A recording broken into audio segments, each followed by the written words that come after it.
Tadtad ng hiwa at saksak at halos lumabas na ang lamang loob ng isang kababayan natin nang matagpuan siya ng mga otoridad sa kanyang tinutuluyang apartment. Kayanin kaya ng sikmura mo kaibigan na makita ang isang kalunos-lunos na senaryo tulad nito? Pero ang tanong, ano kaya ang nangyari at paano niya sinapit ang brutal na kawakasang ito? Mga kaibigan, bago ang lahat ay pinapaalala ko lang na ang videong ito ay ginawa hindi upang sariwain ang masakit na pagkamatay ng ating kababayan lalo na sa kanyang pamilya, kundi upang mailahad ng tapat ang mga pangyayari, magbigay linaw sa mga tanong na bumabalot dito at magsilbing paalala sa lahat na ang ganitong trahedya ay hindi dapat balewalain dahil ang kapahamakan ay maaaring dumating ng hindi inaasahan. Ang Taiwan ang isa sa mga pinakamabenta sa ating mga Pilipino kung pag-uusapan ay paghahanap ng trabaho sa ibang bansa. Marami ang sumusugal sa bansang ito dahil in demand ang mga Pilipino doon. Ang iba ay dito na rin nakakatagpo ng kanilang pag-ibig at taong makakasama nila sa buhay. Ganyan nga ang naging karanasan ng isang kababayan nating Pilipina na si Red Michelle Celda, isang single mom na tubong Mindoro.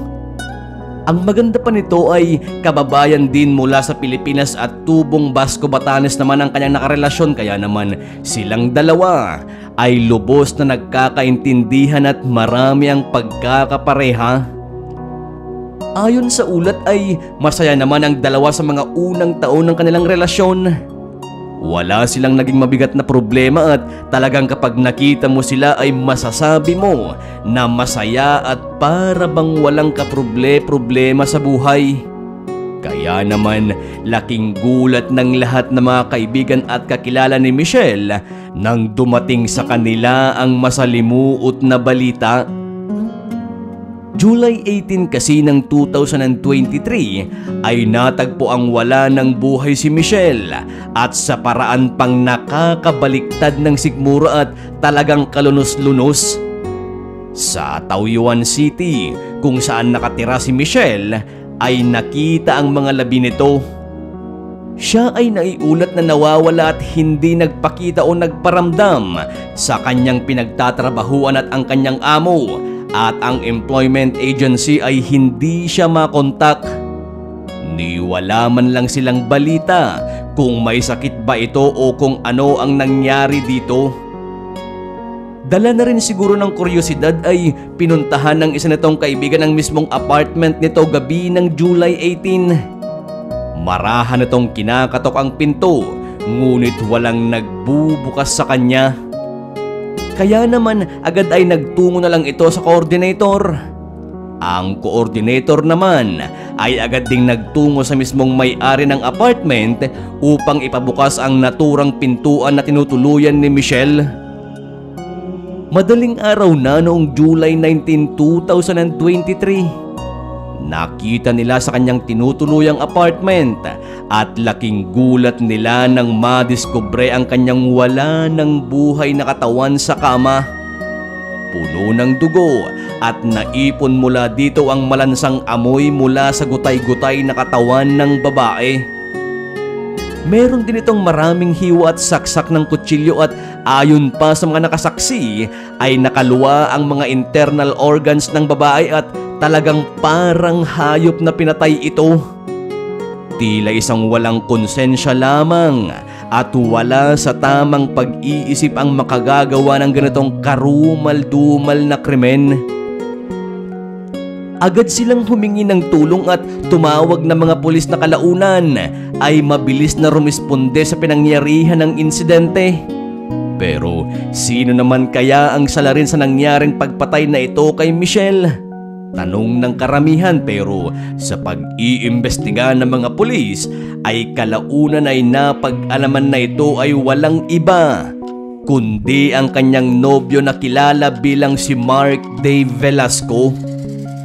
Tama ang iyong narinig kaibigan, Ang pumatay at siyang kumatay sa walang kalaban-laban na babae ay walang iba kundi ang kanyang sariling kasintahan.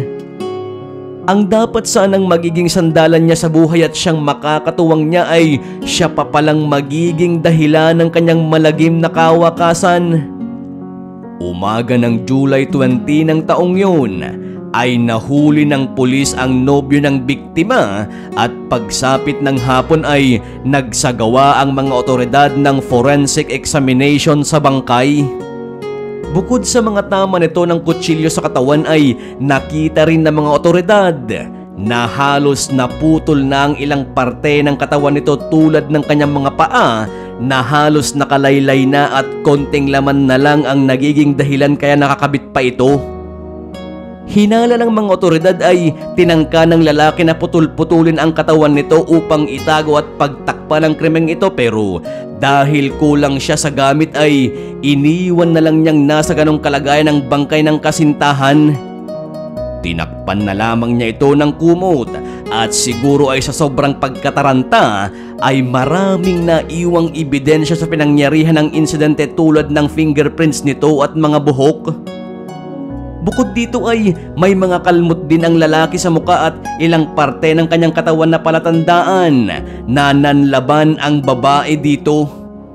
Hinihinalang sinadya ng nobyo na putulin ang mga parte ng katawan ng babae para sirain ang ebidensya, ngunit umalis din ito kagad dahil nga sa kakulangan ng gamit at pagkataranta. Bukod dito ay patuloy pa rin ang isinasagawang pag-iimbestiga ng mga otoridad para malaman kung may iba pang kasamang lalaki nang gawin ang karumal-dumal na krimen na ito. Ayon sa mga kaibigan ni Michelle at ayon na rin sa mga ulat, lumalabas na ilang taon nang nagtatrabaho sa Taiwan ang babae at mukhang stable naman ang sitwasyon sa trabaho. Maayos itong nakakapagpadala ng pera sa kanyang mga kamag-anak dito sa Pilipinas at maayos rin ang kita nito sa Taiwan. Kasunod ng pagkakadiskubre sa wala ng buhay niyang katawan ay inaresto ng Taoyuan City Police si Mark Dave Velasco na kanyang kasintahan. Ayon sa investigasyon ay lumalabas na pumait ang pagsasama ng dalawa dahil kulang daw umano sa romansa ang babae at hindi ito laging napagbibigyan ng babae sa mga pangangailangan nito bilang lalaki. Nagawa ng sospek ang karumal-dumal na krimen dahil sa kawalan ng kasiyahan nito sa kanyang partner. Bukod dito ay patuloy na ini-interrogate ng mga opisyal ang sospek, pero bukod sa problema nito sa kanilang relasyon na siyang idinadahilan ng lalaki ay marami ang nakitang problema ng mga otoridad tulad di umano ng pagka-addict nito sa sugal na madalas nilang pinagtatalunan ng kanilang nobya at ang paggamit di umano nito ng ipinagbabawal na gamot.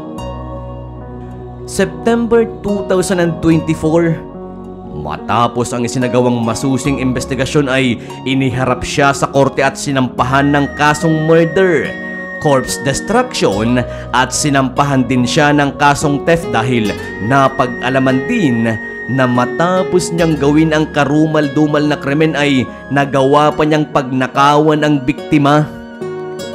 Pagsapit ng June 2025, umakyat sa Taiwan High Court ang kaso at hiniling ng prosecution na ipataw ang mas mabigat na parusang kamatayan. Pero matapos ang serye ng pagdinig at pagsusuri, August 2025 ay pinagtibay ng High Court ang life sentence laban kay Mark Dave Velasco. Hindi man ibinigay ang death penalty, ay mananatili naman siyang nakakulong habang buhay sa Taiwan.